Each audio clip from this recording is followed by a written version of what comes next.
그래서 놀랍게도 교회 안에서 행하는 작은 일에 충성했더니요, 하나님께서 깊게 역사하시는 일들을 봐요.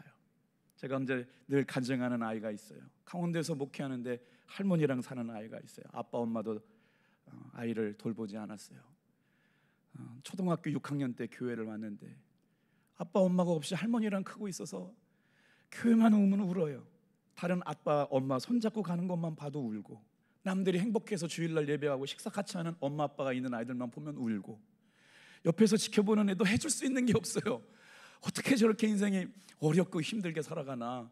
고3이 됐습니다. 예수님 잘 믿고 신앙생활 했는데 어느 날 찾아와가지고 얘가 감리교 신학대학교 원서를 써달라는 거예요.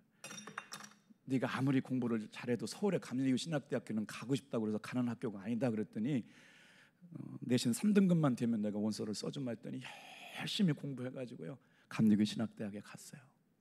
정말 인생이 풀려나가기 시작하는데 아무도 돌보지 않는데 의정부 감리교회 한 여자 권사님이 이 아이를 딸로 생각하셔가지고요, 생활용품, 학비, 결혼시킬 때까지 어머니가 되어가지고요, 한 아이의 인생을 정말 명품으로 만들어주신 줄로 믿습니다.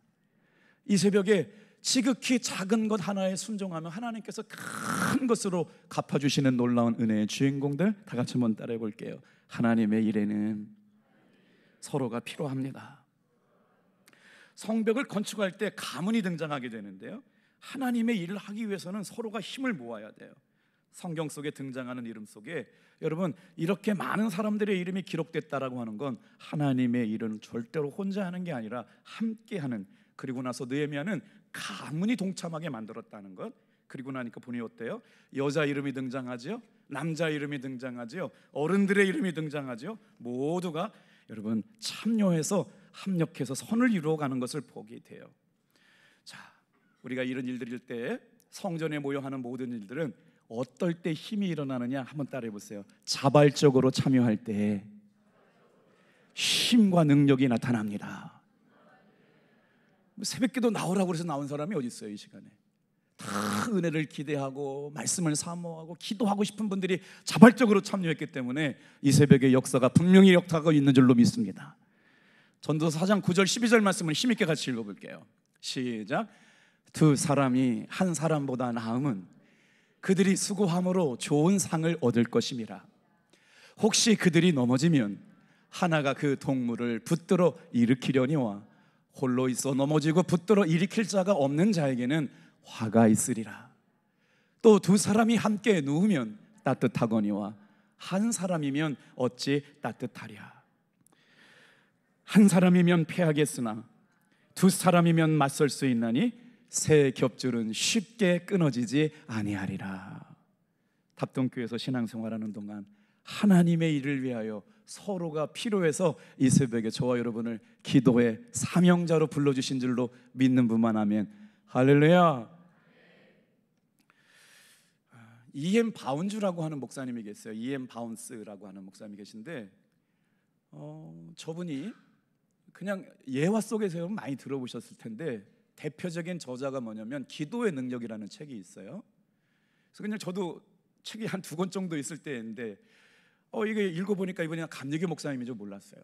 근데 제가 어제 국회도서관에 들어가서 총신대학교 석사 논문을 E.M. 바운즈 목사님으로 저랑 같은 시기에 한 2004년에 논문을 쓰신 목사님 글을 보고 나서 장로교 목사님이 E.M. 바운즈 목사님으로 신학 석사를 받은 거예요. 그래서 국회도서관에서 출력을 했더니 한 74페이지 나와가지고 E.M. 바운즈 목사님 묵상했거든요. 평상시는 E.M. 바운즈 목사님이 새벽 4시에 일어나가지고 3시간 기도했다, 뭐 기도 내용은 이런 거다, 이런 거였는데 그분의 일대기를 이제 논문을 가지고 보니까 다 같이 한번 따라해 볼게요. 우리를 일어나게 하는 힘. 그분이 1913년에 돌아가셨어요. 그 이전에 이제 어떤 삶을 살았느냐, 1984년에 여러분 결혼을 하게 돼요. 2딸에 이어서 아들 에드워드가 태어납니다. 그런데 1886년에 사랑하는 아내를 잃어버려요. 1884년에 아들과 딸을 낳고 1886년에 아내를 잃어버리고 얼마 안 갔다가 아들을 또 하나님께서 데려가 버리셨어요. 그러니까 한 사람이 경험하기에는 인생에 풍파가 너무 많았던 거예요. 사랑하는 아내를 먼저 이렇게 결혼한 지 얼마 안 되고 젖먹이들을 놓고 돌아가시게 하셨는데 주님의 일을 계속 가야 된다. 눈물 나는 일이잖아요. 아내를 먼저 보냈는데 그 아픔을 간직한 채 살고 있는데 누구를 데려가느냐? 사랑하는 아들까지 하나님께서 데려가셨어요. 그런데 이분이 뭐라고 기도하느냐? 아내와 아들을 잃고 나서도 그런 삶의 고난 가운데도 다시 일어서게 하는 힘이 뭐냐? 이분이 돌아가신 지 100년이 지나갔는데도 교파를 초월해서 기도의 성자, 기도의 아버지로 현대를 살아가는 많은 목사님들에게 도움을 주고 영향력을 미치고 있는데요, 하나님이 하실 수 있는 모든 일은 기도를 통해서 이루어지신다. 다 같이 한번 따라해 볼게요. 하나님이 하실 수 있는 모든 일은 기도를 통해서 이루어진다. 그래서 뭐라고 그랬냐면, 한 번 더 따라하세요. 기도는 하나님의 일이다. 이분이 얼마나 하나님 앞에 간절하고 절박하게 기도해 주셨는데, 이 책 뚜껑을 열어보니까 절박한 기도라는 챕터가 나와요. 하나님의 능력 있는 기도를 가지고 살아가는 사람들은 어떻게 기도했느냐? 절박한 심정으로 인내를 가지고 우리의 소원을 하나님께 아뢰는 것, 이것이 기도이다. 그리고 그것은 우리의 갈망하는 바를 들으심을 얻고 목적이 이루어질 때까지 긴장을 풀지 않고 강력하게 기도하는 것, 이게 끈질긴 기도이다. 이 새벽에 여러분, 저 여러분의 간절한 소망과 갈망하는 바를 하나님께서 들으실 때까지 포기하지 않고 끈질기게 기도하는 은혜를 소망하시기를 주님의 이름으로 축복합니다. 한번 생각해 보세요. 원망하지 않았을까요? 하나님 믿어봐야 소용없네. 뭐 축복이고 뭐고, 아내를 데려간 하나님 원망하며 저주하고, 그건 그래도 참을 수 있을 것 같은데 사랑하는 아들도 데려가고 말이죠. 원망하고 저주하고 이제 목회 그만할 것 같은데도 불구하고 하나님의 은혜로 끈질기 기도하면서 기도에 서로가 서로의 기도의 제사장이 되어서 합력하여 기도할 때 하나님의 나타나는 선한 역사가 있음을 믿습니다. 두 번째 한번 따라해 볼게요. 선한 일을 위하여 힘을 모을 때 선한 도우심이 나타납니다. 느헤미야 2장 18절 말씀 먼저 볼게요. 시작. 또 그들에게 하나님의 선한 손이 나를 도우신 일과 왕이 내게 이른 말씀을 전하였더니 그들의 말이 일어나 건축하자 하고 모두 힘을 내어 이 선한 일을 하려 하매. 여러분, 문장의 주어를 잘 살펴보세요. 어디서부터 역사했을까요? 하나님이 기뻐하시는 선한 일을 하려고 노력했던 저 사람들 마음속에 먼저 뭐가 임했냐면요, 한번 따라해 보세요. 하나님을 기뻐하시는 선한 일, 하나님이 기뻐하시는 선한 일을 하려고 마음먹었다는 거예요. 성도님들이 새벽에 기도할 때마다 주님이 주시는 감동이 있잖아요. 하나님이 기뻐하시는 일을 하고 살아야지. 그랬더니 하나님이 기뻐하시는 일을 하려고 결단하는 사람들에게 어떤 은혜가 임하냐면, 하나님께서 돕는 하나님의 능력의 손을 붙여주셨대요. 할렐루야. 이 새벽에 하나님의 선한 손이 저와 여러분을 도울 줄로 믿습니다. 언제요? 하나님을 기쁘시게 하려고요. 스바냐 8장 18절도 같이 한번 읽어볼게요. 시작. 우리의 하나님의 선한 손의 도우심을 얻고 저희가 이스라엘 선자 레위의 아들 말리의 자손 중에 한 명철한 사람을 데려오고 또 세랴바와 그의 아들들과 형제 18명과. 제가 느헤미야 말씀을 묵상하다가 에스라를 묵상해 봤더니 특별하게 느헤미야와 에스라의 공통적으로 등장하는 단어가 뭐냐? 하나님의 선한 손의 도우심이에요. 왜 이런 말씀을 썼을까? 여러분, 느헤미야가 무너진 성벽을 재건축하고 무너진 이스라엘 백성들을 살려야 되는데 무슨 돈 갖고 그 일을 해요? 무슨 힘이 있어가지고 그걸 해요? 우리가 하나님의 일들을 하고 싶은데 우리는 감당할 수 없잖아요. 기도할 때 여러분 다 같이 한번 따라해 보겠습니다. 선한 손의 도우심이 역사한다. 누가 도우냐면요, 아닥사스다 왕의 윤호를 하는 거예요. 느헤미야가 필요한 물건과 건축자재와 모든 것을 다 가져가기를 허락한다. 왕의 어인과 초서와 칙령을 내려가지고요 느헤미야에게 돌려보내는 것, 하나님의 선한 손의 도우심의 역사인 줄로 믿습니다. 오늘 이 새벽에 여러분, 우리가 하나님 앞에 기도할 때 놓치지 말아야 할 것이 있어요. 하나님이 기뻐하시고 하나님이 원하시는 일, 하나님의 마음이 아파면 사람 붙여주시고 만날 사람 도와주셔서 하나님 필요한 모든 것도 도우시는 역사가 일어날 줄로 믿습니다. 이처럼 선한 일을 위하여 힘을 모아야 돼요. 그때마다 도우시는 선한 손의 도우심을 경험하게 됩니다. 우리 세 번째로 한번 따라해 볼게요. 은사대로 사역할 때 그 다음 일이 열렸습니다. 느헤미야의 리더십이 대단한 것이 성벽을 건축할 때 한 사람 한 사람이 귀하다고 말씀드렸잖아요. 우리 교회도 마찬가지예요. 한 사람 한 사람이 얼마나 귀한지 몰라요.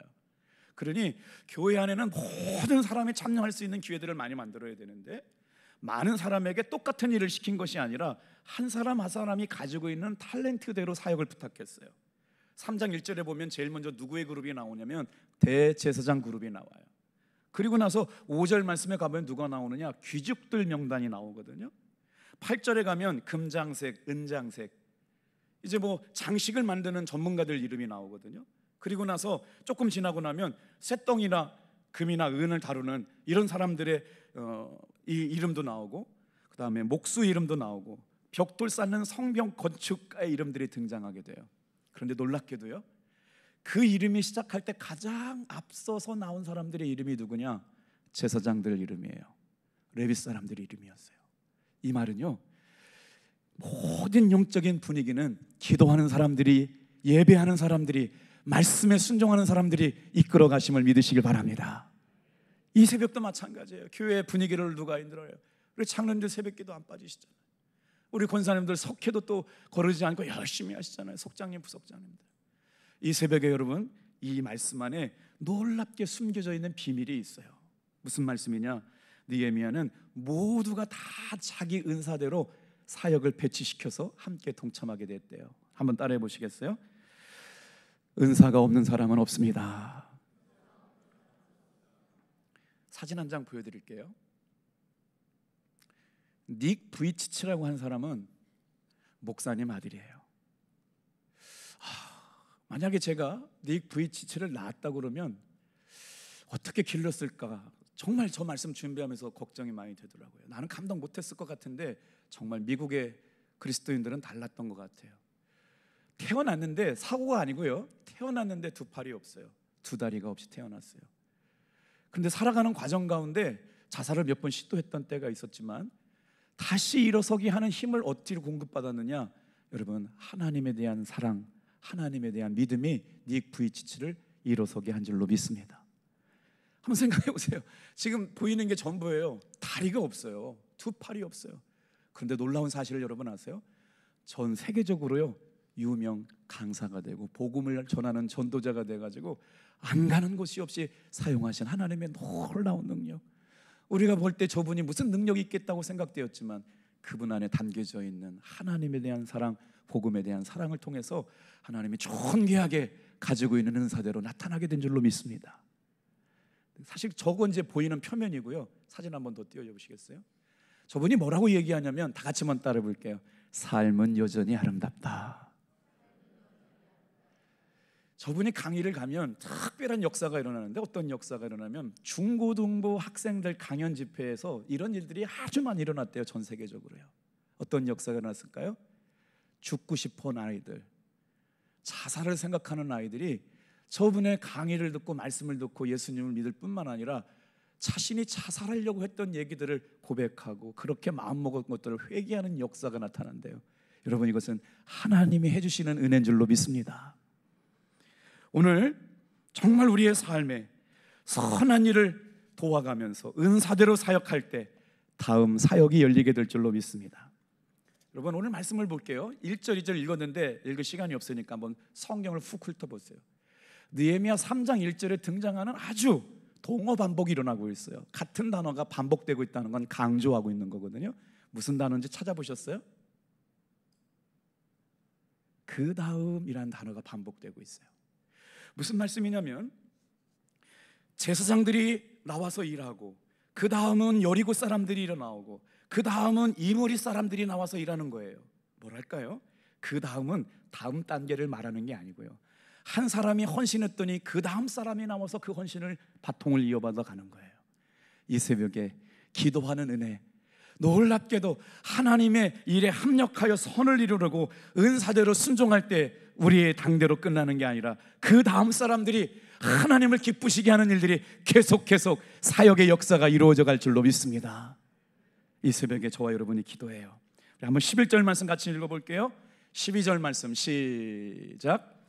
그 다음은 예루살렘 지방 절반을 다스리는 헬로에스 아들 살롬과 그의 딸들이 중수하였고. 여러분, 성경에요 남자들 이름만 주로 기록이 됩니다. 어린아이들 이름과 여자 이름은 개수도 세지도 않았어요. 숫자로 치지 않았어요. 왜 그랬냐면 남자 오면 여자 따라오고 여자 따라오면 아이들 따라오기 때문에 남자 이름만 이렇게 넣은 거거든요. 근데 성경에 느헤미야가 얼마나 탁월하게 은사 배치를 잘했냐면 그 다음은 누구고 그 다음은 누구고 그 다음은 누구고 제사장부터 벽돌 나르는 사람까지 다 이름을 기록해놨는데 그 다음은 딸들도 참여하였다. 한 사람도 소외된 사람이 없어요. 여자들도 소외되지 않았어요. 모든 백성이 하나님으로부터 참여하게 된 일들을 보게 됩니다. 사랑하는 성도 여러분, 우리 한번 따라해 볼게요. 나를 일어서게 하는 힘. 하나님께서 은사 주신 것을 사용하지 않으면 은사는 썩어버리고 말아요. 마지막 한 문장을 잘 기억하세요. 여러분, 우리는 탑동교에서 신앙생활하는 동안에 누구로부터 영향을 주고 누구로부터 영향을 받는 한 몸임을 기억하세요. 우리가 예수님 안에서 이 공태에 함께 있는 동안 나는 누구를 통해서 영향을 줄 뿐만 아니라 영향을 받고 살 수밖에 없는 예수님 안에 한 몸뚱이인 줄로 믿습니다. 그러면 어떻게 해야 될까요? 믿음의 말, 긍정의 말, 살리는 말, 축복의 말을 통해서 우리를 일어서게 하는 힘 따라해 볼게요. 하나님의 일에는 서로가 필요합니다. 선한 역사 위하여 힘을 모을 때 선한 손이 도우십니다. 은사 주신 대로 사역할 때 그 다음 사역이 열려지게 될 줄로 믿습니다.